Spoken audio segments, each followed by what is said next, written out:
Well, when you're giving the sermon, the first part of the worship goes really quick. Good morning. Don't judge me too much. I'm definitely not a pastor, unlike what Brad called me when I walked in the door. I struggle with public speaking. Maybe most of you don't know that because I do the children's stories and pulpit assist, but this is probably the first college class in my life that I got a C in. And that really upset me. I learned to deal with that, though, because I got a lot more C's.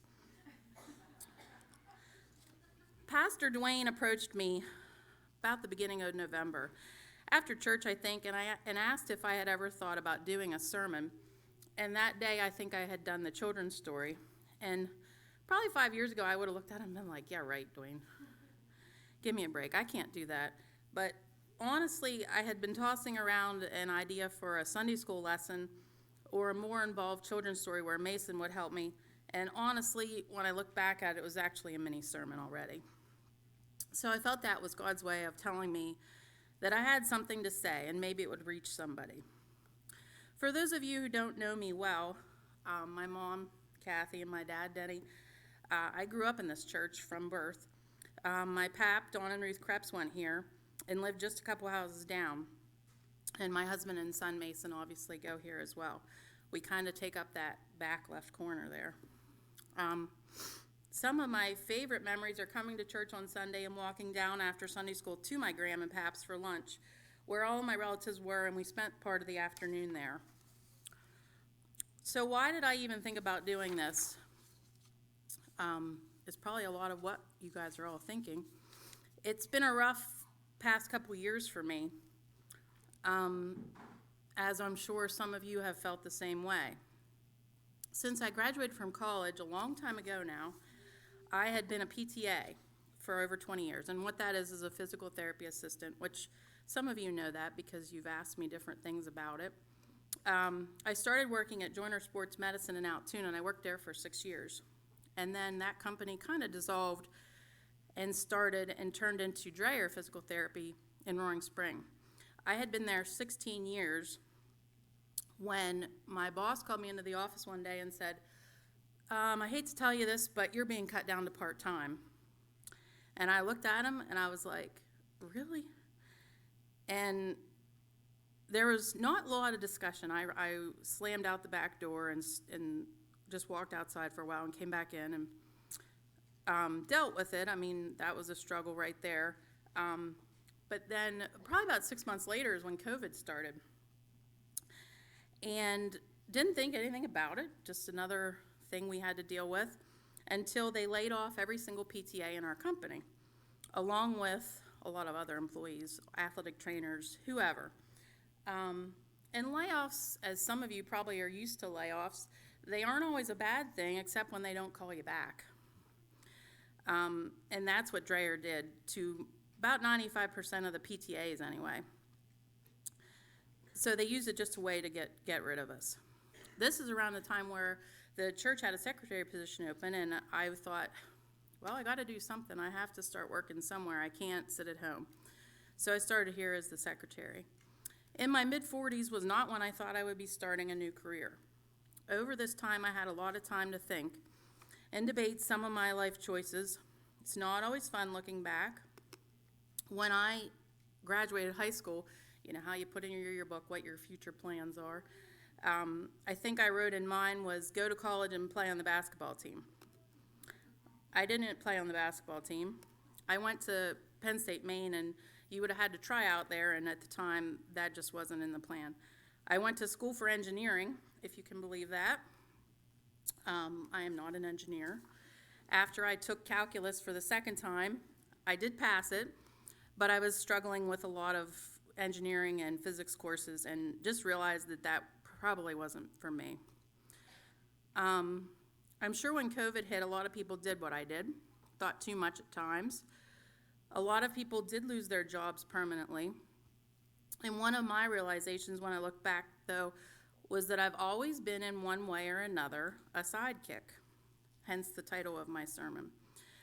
A PT that I worked with at my first job at Joyner came up to me one day, and we had these islands in the middle of our clinic where you kind of worked on your notes and discussed different things. And he looked at me the one day and he goes, "I'm going to nickname you BF." I guess he didn't want to call me Betsy, I don't know. And I looked at him and I said, "BF, what's that?" He's like, "You're my sidekick." He's like, "That's one of my favorite cartoons when I was little, Sidekick. So you're my sidekick, you're BF." I didn't like that, but he didn't really care. He still called me them. So some of the sidekicks I was thinking about, and I'm sure you guys all know these, so help me out. Who was the Lone Rangers? Who was Han Solo's? Chewie. Who was Batman's?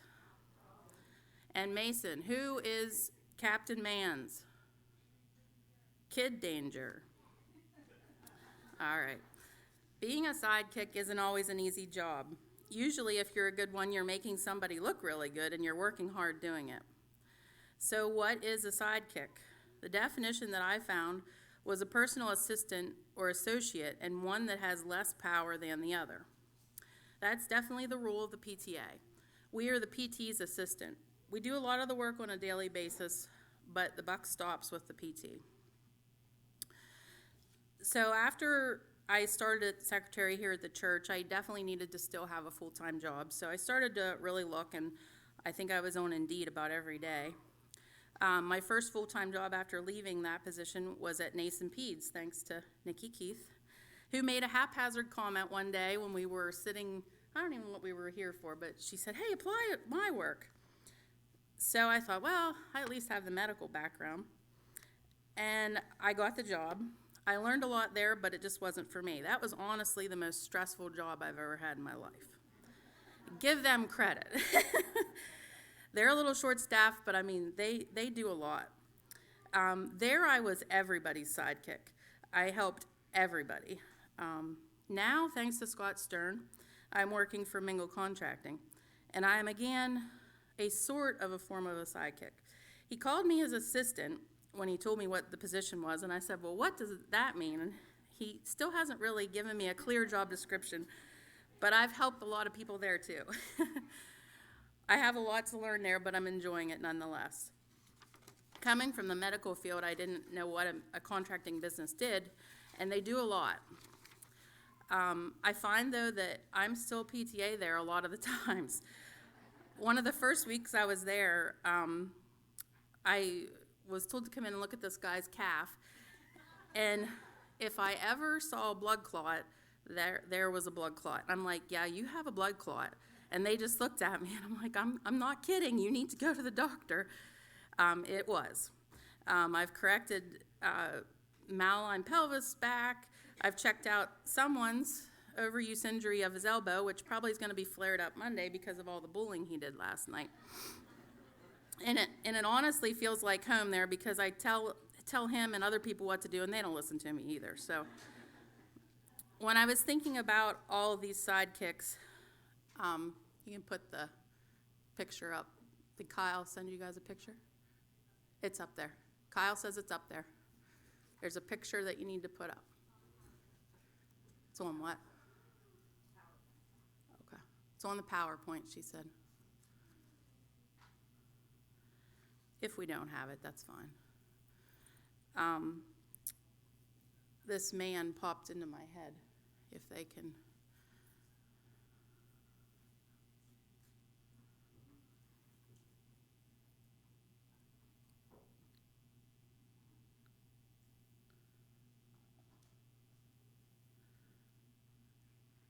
It's all right. If you guys can't get it, that's fine. The guy that popped into my head was Chuck Norris. How many know Chuck Norris? Everybody, right? He is a character that in a movie, TV show, even in life, real life, that he's never been a sidekick. So I guess I finally have to accept that I'm not like Chuck Norris, the lone wolf. He was the one in charge, and that's okay. A former coworker at Dreyer was really into Chuck Norris, so I have just a couple jokes. In Pamplona, Spain, the people may be running from the bulls, but the bulls are running from Chuck Norris. There, that's a good one. Thanks, Kyle. That's perfect. Once a cobra bit Chuck Norris's leg. After 5 days of excruciating pain, the cobra died. Chuck Norris destroyed the periodic table because Chuck Norris only recognizes the element of surprise. And the new bonus joke for 2020-2021, Chuck Norris was exposed to the coronavirus. The virus is now in quarantine for a month. Thanks to Pastor Dwayne's help with my sermon, that is who kind of reviewed it and made sure I was saying the right things, I guess. He found an article in Christianity Today that actually they interviewed Chuck Norris about his life and faith. And one of the jokes about him, and I couldn't remember what joke it was, but it said about if Chuck Norris cried, his tears could cure cancer. And responding to that joke, they were interviewing him and they asked him about that joke. And he said, there's a man that could cure cancer or any other disease, including the real cause of all diseases, which is sin. His blood did. His name is Jesus, not Chuck Norris. Chuck Norris himself is a very faithful man. He was baptized at 12. He did fall off a little with faith as he got older. He lost his first marriage, partly due to that, but he came back to the Lord thanks to his second wife, and credits his success to God. He says God is the true ultimate power in the universe. So what does all this have to do with the Bible?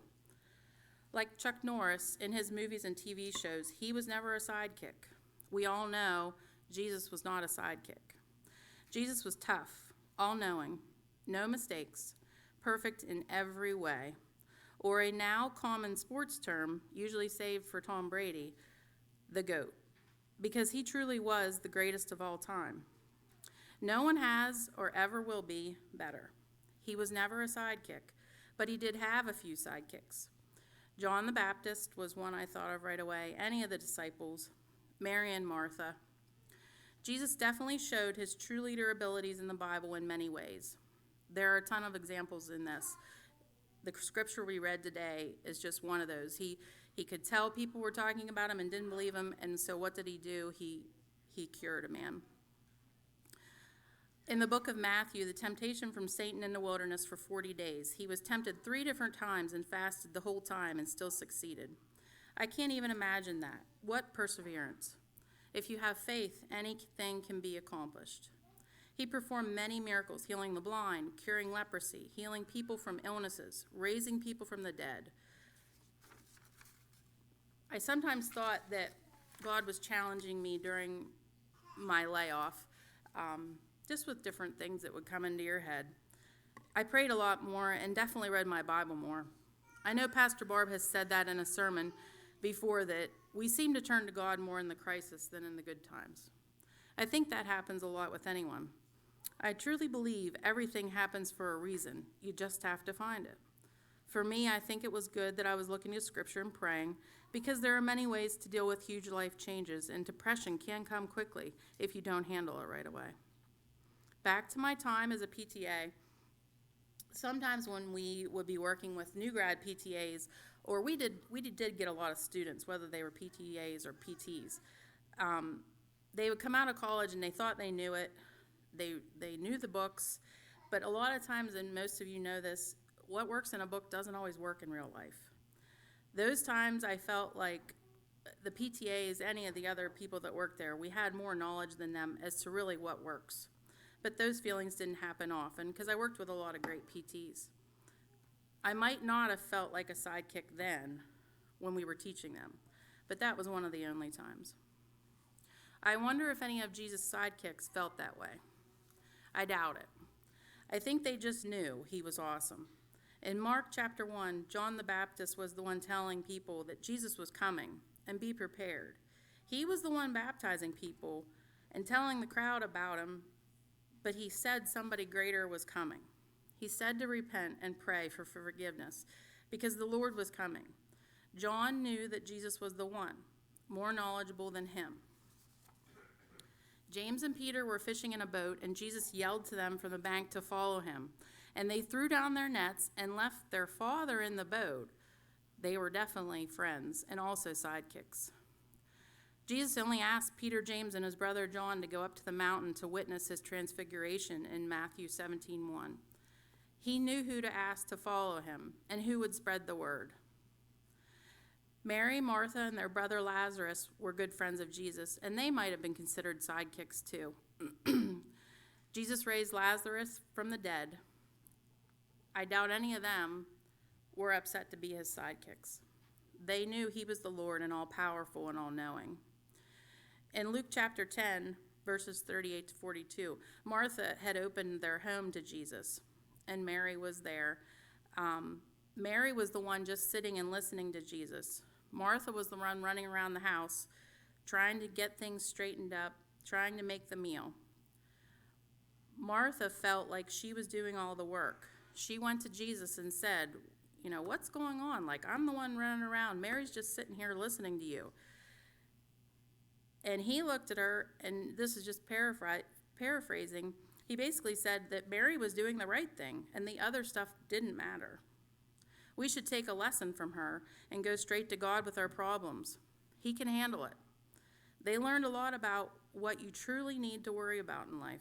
One thing and everything else will take care of itself.